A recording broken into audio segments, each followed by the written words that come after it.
Vijayawada.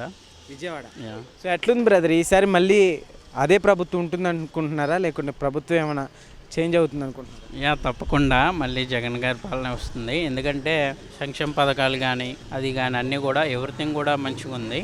So development అంటే ఈ court కేసులు ఉన్నాయి కాబట్టి దానికి ఎవరేం చేయలేరు, గవర్నమెంట్ కూడా. ఎందుకంటే ప్రతి ఒక్కరు జస్టిస్కి రెస్పెక్టఫుల్గా ఉండాలి కాబట్టి. సో అపోజిషన్ పార్టీ వాళ్ళు అవి కూడా కొంచెం కోఆపరేట్ చేస్తే గవర్నమెంట్ ఇంకా మంచిగా చేస్తుందని మేము నమ్ముతున్నాము. సో ప్రస్తుతానికైతే 100కి 75%.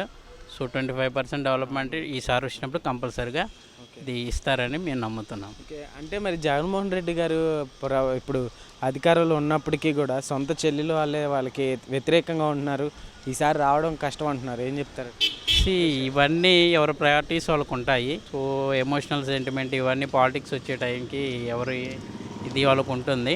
బట్ మేము నమ్మేది ఏంటంటే సో ఆయన ఏదన్నా నమ్ముకుంటే సో దానికే కట్టుబడి ఉంటారు అంతే తప్ప మిగతా వాటిని ఏం పట్టించుకోరని. సో వాళ్ళ చెల్లెలు ఏదో ఆరోపణలు చేసింది కదా అని ఆయన క్యారెక్టర్ని మనం జడ్జ్ చేయలేము. మరి చంద్రబాబు నాయుడు గారు పవన్ కళ్యాణ్ గారు కలిసి వస్తున్నారు కదా, సో పొత్తుల మీద వస్తున్నారు, మరి గెలుస్తారనుకుంటున్నారా మళ్ళీ? సో అవన్నీ ఏంటంటే ఇది ఒక పొలిటికల్ డ్రామా, అంతకు మించి వేరేదేం లేదు. సో ఇది ఒక పొలిటికల్ స్టంట్ లాగే అనుకోవాలి తప్పితే వేరేదేం లేదు. అక్కడ వాళ్ళకి అంత అభిమానం లేదు, సింపతి కూడా లేదు. సో అవి అప్పటికే వర్కౌట్ అవ్వవు. అయితే ఇప్పుడు సునీతారెడ్డి గారు ఉన్నారు కదా, సో మా అన్నకి ఓటు వేయద్దు అని సొంత చెల్లెళ్ళు ఇద్దరు బయట మీడియా మీదకి వచ్చి చెప్పడం జరుగుతుంది. అంటే బయట ఉన్న వాళ్ళు ఎలా నమ్ముతారని అంటే ఏం చెప్పి? బయట ఉన్న వాళ్ళు ఎలా నమ్ముతారంటే రియాలిటీ ఎలా ఉందనేది మనకు తెలియదు గ్రౌండ్ లెవెల్లో అక్కడ.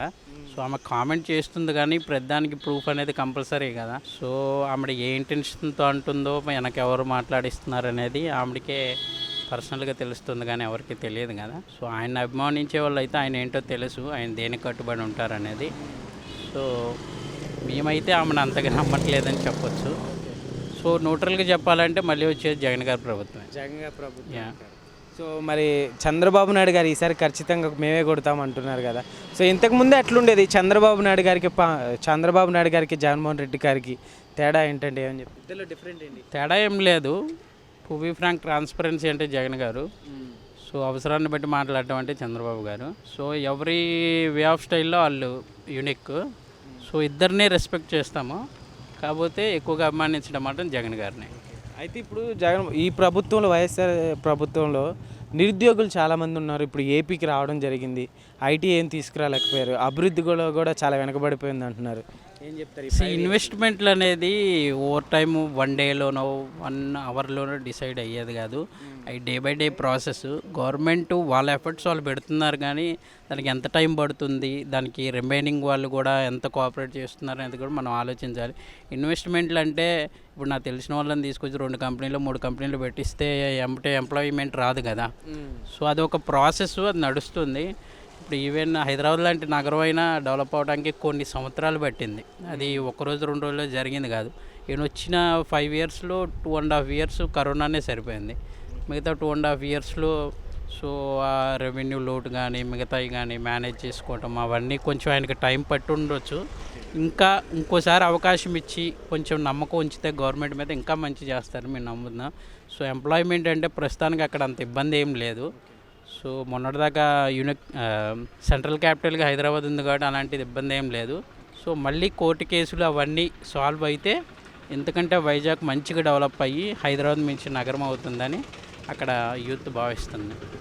ఓట్లు ఏమైనా చీలుతాయి అనుకుంటున్నారు? ఇప్పుడు షర్మిల గారు కాంగ్రెస్ నుంచి వస్తున్నారు కదా. ఓట్లు చీలడం అంటే టీడీపీ జనసేనయే చీలుతాయి తప్పితే వైసీపీ ఏం చేయలేము. ఎందుకంటే ఎవరు తవ్వుకున్న గోతులు వాళ్ళే పడతారు తప్పితే అవతల వాళ్ళకి ఏం అవ్వదు. సో షర్మిల రావటం వల్ల వైసీపీకి ఎటువంటి నష్టం లేదు. ఇంకా పోయినసారి కంటే ఎక్కువ మెజారిటీ వస్తుందని ఇప్పుడు అక్కడ అందరూ అనుకుంటున్నారు. సో మీడియాని ఏదో 4-5 ఛానల్స్ నెగిటివ్గా చూపించినంత మాత్రాన పార్టీకి కానీ జెన్యున్గా ఉండే పర్సన్కి కానీ ఏమవ్వదు.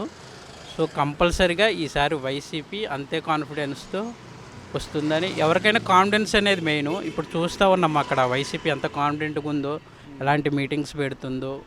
సో జనాల్లో కూడా గ్రౌండ్ రియాలిటీలో చాలామంది సాటిస్ఫైడ్గా ఉన్నారు సంక్షేమంతో. సో అభివృద్ధి కోరుకుంటున్నా తప్పులేదు, కానీ సంక్షేమమే లేనప్పుడు ఇంకా అభివృద్ధి ఎక్కడి నుంచి కావాలి? ఇప్పుడు పేదరికంలో జనం ఉన్నప్పుడు అభివృద్ధి గురించి కోరుకుంటే ఈ పేదరికంలో ఉండే వాళ్ళు ఎప్పటికీ అలానే ఉండిపోతారు. సో ఇప్పుడు అక్కడ ఎడ్యుకేషన్ చూడండి, స్కూల్స్ కానీ, సో ఒకప్పుడు స్కూల్స్ కానీ ఇప్పుడు ప్రైవేట్ స్కూల్స్ కానీ, సో ఇప్పుడు ఐసిఎస్సి ఇంటర్నేషనల్ సిలబస్ కూడా వస్తుందంటే ఆంధ్రాలో అలాంటి సిలబస్ని ఎడ్యుకేషన్ సిస్టంలో ఎక్కడా లేదు అసలు. ఈవెన్ హైదరాబాద్ లాంటి సిటీస్లో కూడా గవర్నమెంట్ స్కూల్స్ చూస్తే ఇంకా రేకుల షెడ్లో పాతబడ్డ బిల్డింగ్స్లో ఉన్నాయి తప్పితే ఎక్కడా కూడా అలాంటి మోడర్న్గా డిజిటలైజ్గా చేసిన స్కూల్స్ కానీ ఏమీ లేవు. సో హెల్త్ ఎడ్యుకేషన్లో ఏపీని మించింది ఏ మహా నగరం కానీ స్టేట్ కానీ లేదనేది ఇప్పుడు ప్రజెంట్ ఉన్న సిచ్యువేషన్ అక్కడ. 175కి ఎన్ని కొడతారు అనుకుంటున్నారు? సో ఆల్మోస్ట్ 175కి ఎన్ని వస్తాయి అనేది అది ఇంకా సమయాన్ని బట్టి తెలుస్తుంది. బట్ మేజర్గా చెప్పాల్సింది ఏంటంటే ఈసారి వచ్చేది జగన్ గారి ప్రభుత్వమే. ఎన్ని వచ్చినా కూడా జనం ఓట్లకి లేకపోతే సెంటిమెంట్కి మనీకి లొంగకుండా జెన్యున్గా వేసారనే భావించవచ్చు. ఈవెన్ 110 వచ్చినా 120 వచ్చినా 150 వచ్చినా 175 వచ్చినా ఈ జెన్యున్గా పడ్డ ఓట్లే కానీ సో మ్యానిపులేట్ చేసినాయో లేకపోతే ప్రజలనే తప్పుదోవ పట్టించి చేసిన ఓట్లు కాదని మనం భావించాల్సి వచ్చింది. ఓకే బ్రదర్, ఏం చెప్తారు నెక్స్ట్ ఓటు వేసే ప్రతి ఒక్క ఫ్రెషర్కి? అంటే ఓటుకు నోటు అమ్ముడుపోకుండా సో ఏం చెప్తారు? ఒకటి, మనం ఓటు కానీ ఏదైనా మనం చేసే ముందు మన భవిష్యత్తు గురించి మన వాళ్ళ గురించి ఆలోచన చేయాలి తప్పితే నాయకుడిని అభిమానించడంలో తప్పులేదు.